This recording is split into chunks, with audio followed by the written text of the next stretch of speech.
Hi friends, welcome to మన Bommarillu. Upcoming రివ్యూలోకి వెళ్ళిపోదాం.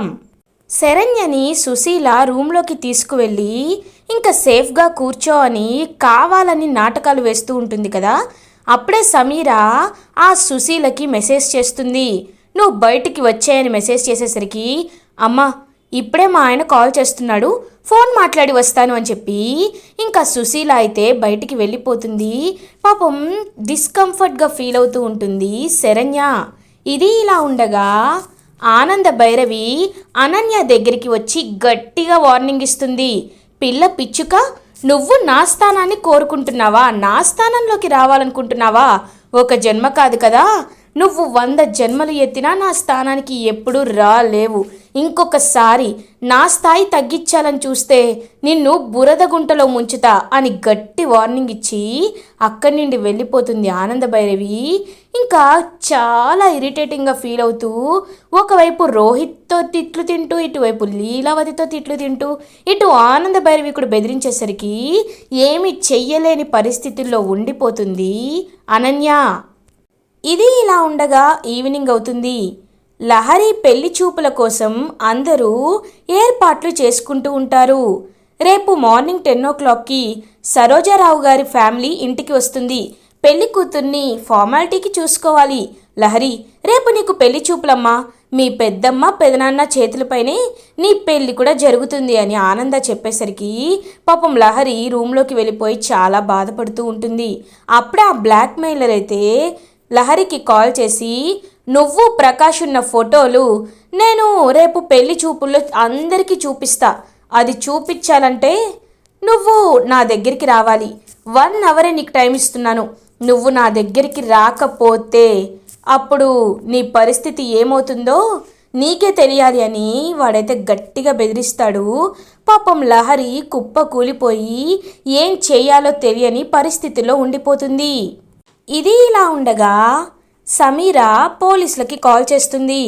Hello SI గారు, ఇక్కడ ఈ రిసార్ట్లో ప్రాస్టిట్యూషన్ జరుగుతుంది కాబట్టి మీరు వెంటనే మీ ట్రూప్తో రావాలి అని చెప్తుంది.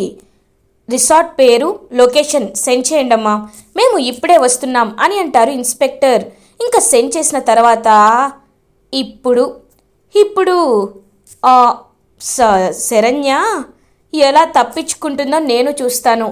శరణ్య, ఇన్ని రోజులు దర్శన్ నేను ఎంత క్లోజ్గా ఉన్నా కనీసం పట్టించుకోలేదు, కానీ ఇప్పుడు నిన్ను దర్శన్ ఇంకా అసహించుకుంటాడు.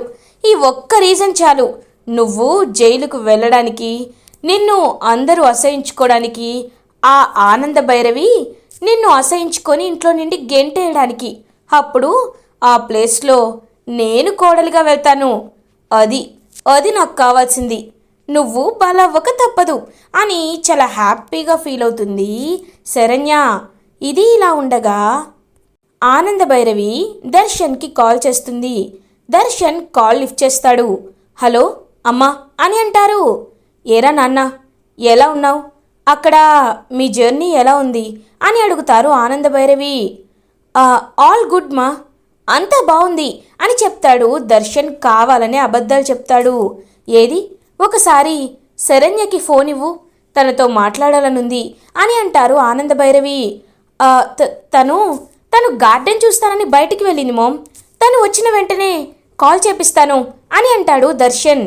చూడు దర్శన్, శరణ్య చాలా మంచి అమ్మాయి, తన్ని నువ్వు సంతోషంగా చూసుకోవడమే మా అందరికీ కావాలి, కాబట్టి తన్ని బాధ పెట్టకుండా చూసుకో, సరేనా? అన్నట్లు నీకెందుకు కాల్ చేశానంటే, రేపు మీ చెల్లి లహరికి పెళ్లి చూపులు జరగబోతున్నాయి. రేపు వాళ్ళు ఇక్కడికి వస్తున్నారు. రేపు మీరు మార్నింగ్ ఫ్లైట్ బుక్ చేసుకున్నారు కదా, సో 10 o'clock కంటే ముందు మీరు ఉంటే అందరి ముందు పెళ్లి చూపులు జరిగినట్లుంటుంది, అందరూ సంతోషంగా ఉంటారు, ఓకే అని అంటారు ఆనంద భైరవి. ఓకే మామ్, ఇప్పుడే మేము మా లగేజ్ అంతా ప్యాక్ చేసుకుంటాం, అయితే రేపు మార్నింగ్ ఫ్లైట్కి తిరిగి వచ్చేస్తాం మామ్ అని చెప్పి కాల్ కట్ చేస్తాడు దర్శన్. రే దర్శన్, శరణ్యని మాట్లాడించడం మర్చిపోవద్దు అని అంటారు. అలాగే మమ్మీ అని కాల్ కట్ చేసి, అంటే ఇప్పుడు నేను ఆ శరణ్య దగ్గరికి వెళ్ళి మోమ్తో మాట్లాడించాలా చా అని మనసులో అనుకుంటాడు దర్శన్. ఇది ఇలా ఉండగా శరణ్య అటు ఇటు తిరుగుతూ ఏంటి అక్క ఎప్పుడో వస్తానని చెప్పింది, ఇంకా రాలేదు, ఏం చేయాలి అని ఆలోచిస్తూ ఉంటారనమాట. ఇంకా ఆలోచిస్తూ ఉండేసరికి పాపం తనకి మొత్తం చాలా ఉక్కగా ఉంటుంది. ఇంకా హ్యూమిడిటీ లేకపోవడానికి ఫేస్ వాష్ చేసుకోవడానికి వాష్రూమ్కి వెళ్తుంది. ఇంకా వాష్రూమ్కి వెళ్ళేసరికి ఆ డోర్ వెనకాలే వాడైతే దాక్కొని ఉంటాడు రౌడీ. ఇంకా దాక్కొని ఉండేసరికి పాపం చూసుకోదనమాట. చూసుకోకుండా అలా ఇంకా తనైతే వెళ్తుంది. వెళ్ళి ఫేస్ వాష్ చేసుకొని కరెక్ట్గా వెనక్కి తిరిగి చూసేసరికి దర్శన్ ఫోన్ చేస్తూ ఉంటాడు శరణ్యకి. ఇంకా శరణ్య అయితే అలా ఫోన్ దగ్గరికి వస్తుంది. వచ్చి చూస్తూ ఉంటుంది. ఏమండి అని అంటుంది. పాపం శరణ్య, నేను నీతో మాట్లాడాలి, నువ్వు త్వరగా ఇక్కడికి రా అని అంటాడు దర్శన్. అలాగే అండి, ఇప్పుడే వస్తున్నాను అని పాపం పరిగెత్తుకుంటూ బయటికి వచ్చేస్తుంది శరణ్య. ఇంకా ఇది విషయం అయితే సమీరకి తెలియదన్నమాట. ఇంకా సమీర ఏంటి ఇప్పటికే దాని అరుపులు కేకలు వినపడాలనుకుంటున్నాను, కానీ దాని సౌండ్ లేదు, ఇటు పోలీసులు కూడా రావట్లేదు, అసలు ఏం జరుగుతుంది అని ఇంకా అలా చూస్తూ ఉంటుందన్నమాట రూమ్ వైపు సమీర. ఇంకా సమీర అయితే అలా తొంగి చూస్తూ రూమ్లోకి చూస్తూ ఉంటే కరెక్ట్గా అప్పుడే ఒక వెయిటర్ వచ్చి ఇంకా పొరపాటున తనైతే డాష్ ఇస్తాడు. ఇంకా రూమ్లోకి వెళ్ళి పడిపోతుంది సమీరా. ఇంకా వెంటనే ఆ రౌడీ బయటికి వచ్చి అని చూసేసరికి రే నేను అని అంటుంది సమీరా. ఒక్కసారిగా రౌడీ షాక్ అయిపోతాడు. మేడం మీరేంటి మేడం ఇక్కడ అని అడుగుతారు. హేయ్ ఎక్కడ ఆ శరణ్య ఎక్కడ్రా అని అడుగుతుంది. ఏమో మేడం ఫోన్ వచ్చింది బయటికి వెళ్ళిపోయింది మేడం అని అంటారు. ఒరే పిచ్చోడా, ఫోన్ వచ్చినప్పుడు నువ్వు ఫోన్ కట్ చేసి ఎలా అయినా దానికి నువ్వు గట్టిగా నోరు పట్టుకొని దాన్ని హెరాస్ చేయాలి కదరా, అలాంటిది ఏం చేస్తున్నావు అని అడుగుతుంది సమీరా. సారీ మేడం, తను రానివ్వండి, నేను తన్ని ఎలా అయినా మీరు చెప్పినట్టే చేస్తాను, తనపై నిందపడేలా చేస్తాను మేడం అని అంటారు. కరెక్ట్గా అప్పుడే ఇంకా పోలీసులు అయితే లోపలికి వస్తారు. ఇంకా మాకు ఇక్కడ ఇన్ఫర్మేషన్ వచ్చిందని హోటల్ మేనేజర్తో తెలుసుకొని అన్ని రూమ్స్ చెక్ చేస్తూ వస్తూ ఉంటే కరెక్ట్గా సమీరా ఆ రౌడీ ఇద్దరు ఈ రూమ్లో మాట్లాడుకుంటూ ఉంటారు. ఒక్కసారిగా సమీరా పోలీసులను చూసి షాక్ అయిపోతుంది. ఇంకా పోలీసులు ఎవరు మీరు, ఇక్కడేం చేస్తున్నారు అని అడుగుతారు. సార్ అది అంటే అని అంటుంది సమీరా. వద్దు, ఏ కారణాలు చెప్పొద్దు, అసలు మీరిద్దరికి పెళ్ళయిందా, మీ ఇద్దరికి రిలేషన్ ఏంటి అని అడుగుతారు. ఇంకా రౌడీ వెంటనే సార్ తను నా చెల్లెలు సార్ అని అంటాడు. ఏంటి చెల్లెలా, ఎలా కనబడుతున్నాం మీకు, సరే ఇద్దరి ఆధార్ కార్డులు చూపించండి, మీ ఇద్దరు కలిసిన ఫోటోలు కూడా, మీ ఫ్యామిలీ ఫోటో కూడా చూపించండి అని అడుగుతాడు ఎస్ఐ. ఇంకా వెంటనే సమీరకి ఏం చెప్పాలో అర్థం కాదు. సార్ అది కాదు సార్, మీకు కాల్ చేసింది నేనే సార్, మీకే నేను కాల్ చేసి ఇన్ఫర్మేషన్ ఇచ్చాను సార్, అలాంటిది నేనెందుకు అలా చేస్తాను సార్ అని చెప్పి ఇంకా సమీరా అయితే బ్రతిమలాడుతూ ఉంటుంది. ఇది ఇలా ఉండగా దర్శన్ దగ్గరికి శరణ్య వస్తుంది. ఏమండి నాకు కాల్ చేశారు అని అంటుంది. నీపై ప్రేమతో నేను కాల్ చేయలేదు, అమ్మ కాల్ చేయమని చెప్పింది, అందుకే కాల్ చేశాను. ఇదిగో అమ్మ నీతో ఫోన్లో మాట్లాడుతుందంట, ఇక్కడ జరిగింది ఏమైనా చెప్పావో అని అంటాడు దర్శన్. లేదండి చెప్పను అని పాపం కాల్ లిఫ్ట్ చేస్తుందన్నమాట. ఫోన్ చేస్తుంది శరణ్య.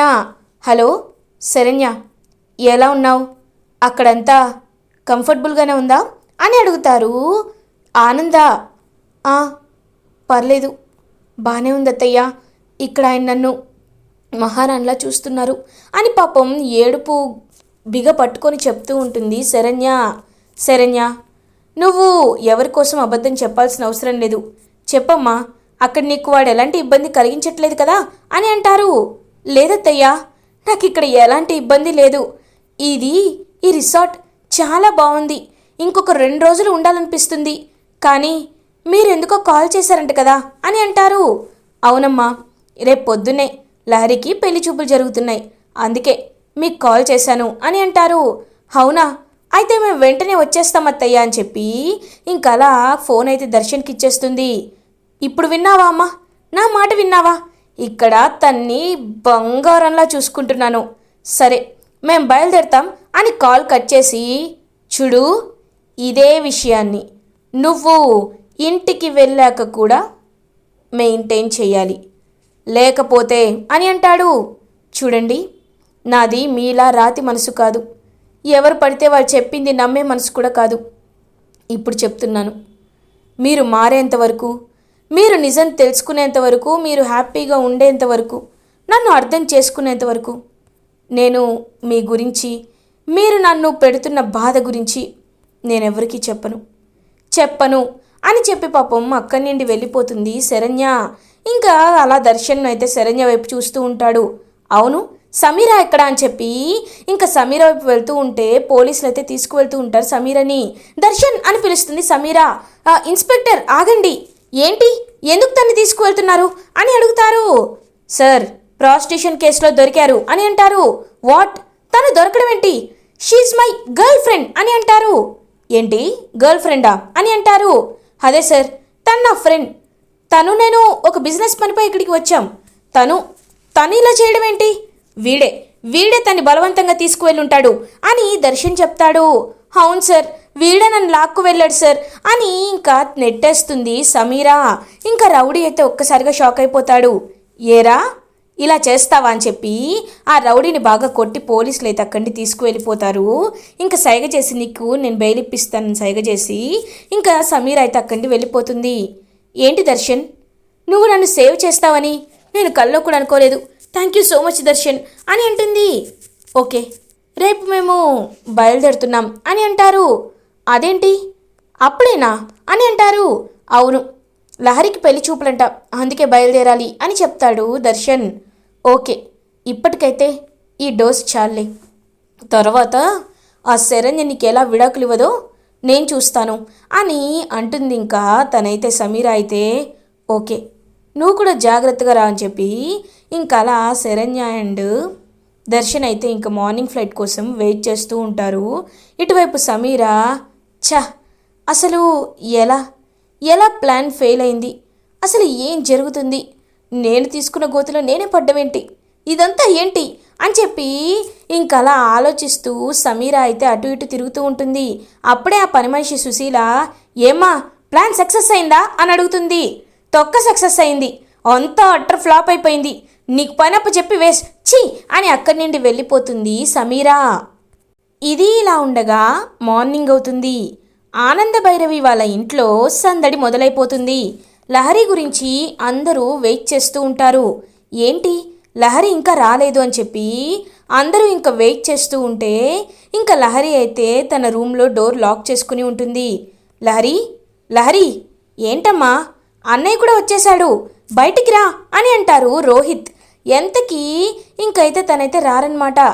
ఏంటి, డోర్ ఎంత నాక్ చేస్తున్నా రావటం లేదు అని ఆలోచిస్తూ ఉంటారు. అప్పుడే కరెక్ట్గా దర్శన్ శరణ్య వాళ్ళు ఇంటికి రీచ్ అవుతారు. ప్రయాణం బాగా జరిగిందా శరణ్య అని అడుగుతారు లీలావతి.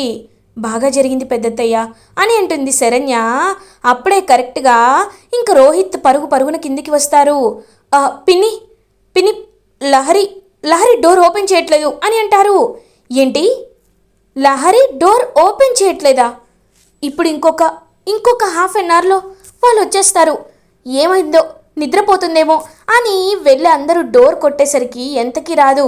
ఇంకా దర్శన్ రోహిత్ ఇద్దరు కలిసి డోర్ పగలగొట్టేసరికి పాపం స్లీపింగ్ ట్యాబ్లెట్స్ ఫుల్గా వేసుకొని అలా ఇంకా కళ్ళు తిరిగి పడిపోయి ఉంటుందన్నమాట. తనైతే ఒక్కసారిగా షాక్ అయిపోయి లహరి అని చెప్పి పాపం అరుస్తూ దర్శన్ అయితే పరిగెత్తుకుంటూ వెళ్ళి ఎత్తుకొని హాస్పిటల్కి తీసుకువెళ్తారు లహరిని.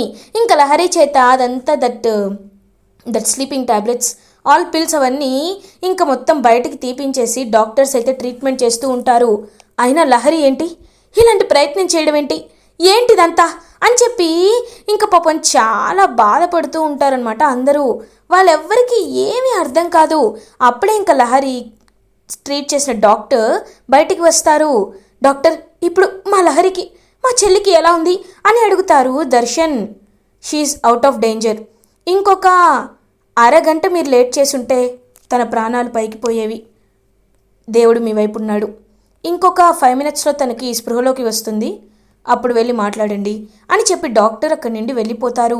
ఇంకా వెంటనే పాపం ఆనంద భైరవి అందరూ అలా తన దగ్గరికి వెళ్తారు. ఇంకా అలా తన దగ్గరికి వెళ్ళి లహరి దగ్గరికి వెళ్ళి లహరిని చూస్తూ ఉంటారు. లహరి పాపం ఏడుస్తూ ఉంటుంది. లహరి ఏంటమ్మా ఇది? ఎందుకు ఇలాంటి పిచ్చి పని చేశావు? ఏమైందమ్మా అని అడుగుతారు రోహిత్. అన్నయ్య, నేను అడుగుతాను, చెప్పమ్మా, నీకు చెప్పుకోలేని సమస్య ఏమొచ్చిందమ్మా అని అంటారు పాపం దర్శన్. అన్నయ్య, అది అన్నయ్య అని పాపం కుప్పకూలి ఏడుస్తూ ఉంటుంది లహరి. ఏమైందమ్మా, ఏమైందో చెప్పు, అన్నయ్యని మేమున్నాం కదా, నేను చూసుకుంటామంటారు. అన్నయ్య, నేను ప్రకాష్ అనే అబ్బాయిని ప్రేమించానన్నయ్య. కానీ మేము ఒకరోజు మాకు తెలియకుండానే కొంచెం క్లోజ్గా ఉన్నాం. ఆ ఫోటోలు ఒకడు తీసుకొని వాడు నన్ను బెదిరిస్తున్నాడన్నయ్య. వాడు చెప్పిన చోటికి నన్ను వెళ్ళాలని, లేకపోతే ఫోటోలన్నీ బయట పెడతానని బెదిరిస్తున్నాడన్నయ్య అని పాపం నిజం చెప్పేస్తుంది. ఇంకా అలా లహరి ఒక్కసారిగా దర్శన్కైతే చాలా కోపం వస్తుంది. వాడి ఫోన్ నంబర్ ఉందా అని అడుగుతారు. ఏమండి, అది కాదు అని సరైన చెప్పేలోపు, హేయ్ నువ్వు సైలెంట్గా ఉండు, వాడి ఫోన్ నంబర్ ఇవ్వు అని అంటారు దర్శన్. ఇంకా వాడి ఫోన్ నంబర్ తీసుకొని లొకేషన్ ట్రేస్ చేసి వాడు ఒక రూమ్లో ఉంటే డోరు బద్దలు కొట్టుకొని మరి వెళ్ళి వాడిని పట పట పట బాగా తంతాడనమాట, బాగా కొడతాడు దర్శన్. నా చెల్లెల్ని బ్లాక్మెయిల్ చేస్తావురా, నీకెంత ధైర్యం రా అని చెప్పి ఇంకా తన్ని బాగా కొడుతుంటే రోహిత్ పోలీసులను తీసుకువస్తాడు. రేయ్ దర్శన్, నువ్వు వదిలేరా, వీడి గురించి పోలీసులు చూసుకుంటారు, ఇంకా ఎవ్వరికీ అన్యాయం జరగకుండా చూసుకుంటాడని చెప్పి ఇంకా అలా పోలీసులు అయితే ఆ బ్లాక్మెయిలర్ని తీసుకువెళ్ళిపోతూ ఉంటారు. ఇంకా అలా శరణ్య అయితే ఇంటికి రీచ్ అయ్యి పాపం టెన్షన్గా ఎదురు చూస్తూ ఉంటుంది. ఇంకా న్యూస్లో బ్లాక్మెయిలర్ గురించి చూసేసరికి ఇంకా హ్యాపీగా ఫీల్ అవుతుంది లహరి. ఇటు సమీరాని ఇంకా అలా తనైతే తప్పించుకొని మళ్ళీ శరణ్యపై ఏ ప్లాన్ వేయాలా అని ఆలోచిస్తూ అటు ఇటు తిరుగుతూ జెలస్గా ఫీల్ అవుతూ ఉంటుంది సమీరా. ఇలా ఎపిసోడ్ ఎండ్ అవుతుంది. ఫర్దర్ ఎపిసోడ్ రివ్యూస్ ముందుగా మీకు కావాలి అనుకుంటే మా ఛానల్ని సబ్స్క్రైబ్ చేసుకోండి. Thanks for watching.